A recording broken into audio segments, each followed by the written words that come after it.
Bonjour à tous les geeks, bienvenue sur la chaîne des geeks de la pop culture pour cette nouvelle chronique du Geek à lunettes. Et Incendio!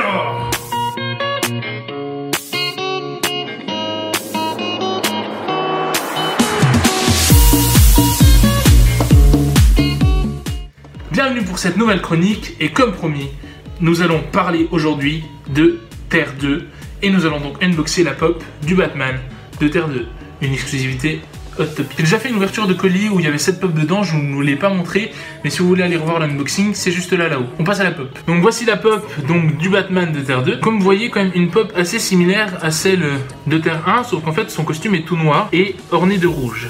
Son masque aussi lui donne des yeux rouges, il n'y a pas de jaune. Le symbole est quand même assez différent, mais donc comme on l'a dit, donc ici noir et gris les yeux blancs, ici noir et rouge les yeux rouges. Donc c'est vraiment une pop, disons, un Batman plus violent. Ce n'est pas Bruce Wayne, je ne vais pas vous révéler qui c'est, vous comprendrez pourquoi plus tard ce n'est pas Bruce Wayne.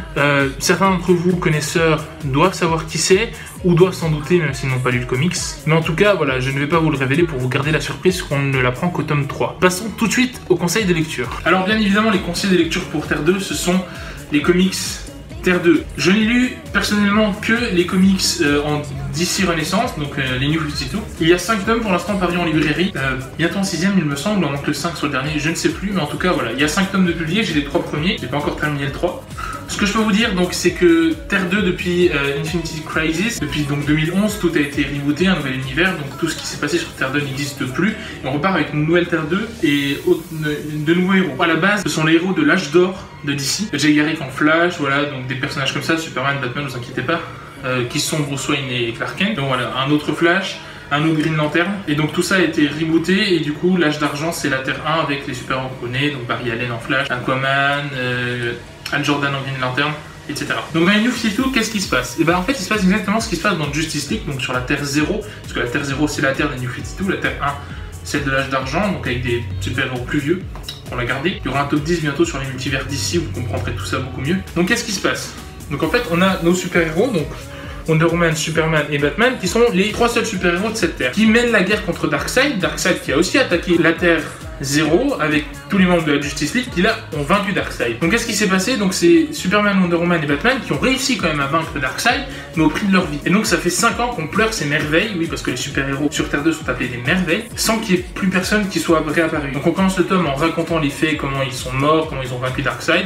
Et on arrive 5 ans plus tard avec 3 personnages qu'on va découvrir, 3 nouvelles merveilles, donc Hawkgirl en tenue bleue, je ne vous révèle pas qui sont, on l'apprend à la fin du tome. Un nouveau Green Lantern, donc en fait le seul Green Lantern de cette Terre puisqu'il n'y en a jamais eu dans la version New 52, qui est Alan Scott. Donc Alan Scott qui est gay. C'est un personnage gay, donc ce Green Lantern. C'est pas plus mal, ça fait de la diversité, moi je trouve ça bien. Donc voilà, donc je ne vais pas révéler non plus comment il trouve l'anneau, je ne vous révèle pas non plus quelles sont ses motivations à se battre. Et enfin, la 3e merveille qu'on rencontre dans ce premier tome, c'est Jay Garrick, donc le premier Flash qui ici est beaucoup plus jeune, donc c'est des nouvelles origines hein, bien sûr, pour ce New 52. Donc Jay Garrick c'est un jeune adolescent, un peu comme Barry Allen, qui tient ses pouvoirs du dieu Mercure, le dieu grec Mercure qui retrouve agonisant un soir dans un champ et qui lui transmet sa super vitesse, double casque. Donc je vais vous montrer quelques planches, donc pour l'instant 3 tomes, c'est très intéressant. On découvre Batman dans le tome 2, on ne sait toujours pas son nom, on l'apprend dans le tome 3. Je ne vous révèle pas qui c'est, ne vous inquiétez pas, et je vais vous montrer quelques planches. Donc déjà de base, les couvertures sont vraiment magnifiques, regardez ça. Donc là on voit un peu donc, les costumes qui sont différents de ceux de Terre 0, de la Justice League New 52, un peu différents, pas énormément non plus. Donc voilà le nouveau Jay Garrick qui tient ses pouvoirs, donc comme on l'a dit, du dieu Hermès. Donc Alan Scott, voilà comme je le disais, qui est un personnage homosexuel. Ici on a Hawkgirl, comme je vous disais, donc en tenue bleue. Et voici le Green Lantern, Alan Scott, donc un Green Lantern blond, différent de Jordan qui lui est brun. Bon, il ressemble un peu niveau physique, voilà. Donc le nouveau Green Lantern, Alan Scott. On va aussi, à travers ce tome, découvrir d'autres merveilles que celles que je vous ai citées. Je ne vous en raconte pas plus. Voilà, par exemple, c'est magnifique quand même, c'est très très bien dessiné, très belle histoire, voilà. Donc voilà pour ces conseils de lecture sur Terre 2. Donc les 2 premiers tomes qui se nomment Rassemblement et Secret et Origine sont donc des scénarios de James Robinson. Le 3e qui se nomme L'Ère des Ténèbres est donc un scénario de Tom Taylor. Et au dessin, tout le long, nous avons Nicolas Scott. Donc franchement, moi, au niveau des dessins, j'adore. Je trouve ça vraiment magnifique. Limite plus beau que ceux de Justice League, alors que c'est quand même Jim Lee qui dessine Justice League. Donc voilà, moi je trouve que Nicolas Scott, c'est un très très bon dessinateur. Peut-être pas assez connu du grand public, mais voilà, il fait du très bon boulot et j'espère vraiment qu'il va continuer comme ça sur le 4 et 5. Je sais pas si c'est encore lui qui dessine. Enfin, quoi qu'il en soit, On verra bien. James Robinson, au niveau du scénario, nous livre quand même une très belle histoire au départ. Tom Taylor là continue très bien au niveau du tome 3. Pour l'instant, je suis pas déçu du tout de la tournure que prend l'histoire. J'attends avec impatience de pouvoir lire le 4 et le 5 dès que j'aurai assez de budget pour pouvoir les acheter, parce que c'est quand même 28 €. Voilà, c'est des gros tomes, mais ça vaut le coup. Ça vaut le coup parce que c'est une très bonne histoire. Donc si vous voulez commencer, ne vous inquiétez pas, c'est toujours disponible.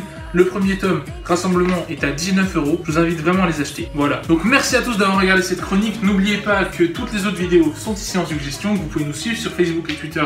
Les liens sont dans la description. Je suis désolé du retard que j'ai pris. C'est vrai qu'on a été un peu subjugué avec le concours, les 100 abonnés, les surprises qu'on vous a préparées. On a mis du temps. On a eu beaucoup d'unboxing de box aussi entre temps. Donc cette chronique a mis du temps à vous arriver. Ne vous inquiétez pas. Normalement, les chroniques vont reprendre leur cours normal, c'est-à-dire 1 à 2 par mois. J'espère qu'on tiendra les délais. Normalement, on devrait tenir les délais. Voilà. Merci à tous d'avoir regardé cette vidéo. C'était les chroniques du Geek à lunettes. Et je vous dis à la prochaine. Finité. In contact. When life will be over, don't think you will forget you.